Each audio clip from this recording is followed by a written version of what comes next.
Benz గానీ, BMW గానీ, wax wagon గానీ, స్కోడా గానీ, సో ఇలాంటి యూరోపియన్ యూనియన్ ఏదైతే కార్స్ మనం ఇండియాకి ఇంపోర్ట్ చేసుకుంటామో, సో ఆ కార్స్ మొత్తం ఇప్పుడు తగ్గబోతున్నాయి. ప్రైజెస్ అనేది చాలా తగ్గబోతున్నాయన్నమాట.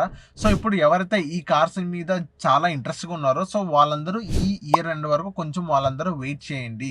సో ఇంకోటేంటంటే గతంలో 110% అనేది టారిఫ్ అనేది విధించేటోళ్ళు.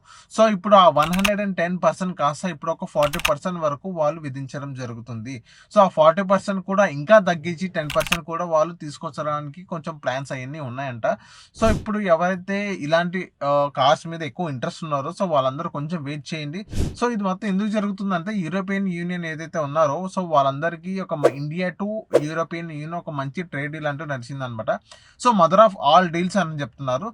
సో ఇలాంటి సిచ్యువేషన్స్లో ఇప్పుడు మనం ఎవరైతే కార్స్ అనేది మనందరం కొంటామో సో ఇప్పుడు కొంచెం వెయిట్ చేయండి, మీకు ఒక మంచి ప్రైస్లో లభిస్తుంది. So European union trade deal తర్వాత ఎవరికి మంచి బెనిఫిట్ అంటే సో ఐటీ కానీ, ఫార్మా కానీ, సో ఇలాంటి చాలా సెక్టర్స్ మీద వాళ్ళందరికీ మంచి పాజిటివ్ మార్కెట్ అనమాట. సో అన్ని డోర్స్ అనేది ఓపెన్ అయినాయి.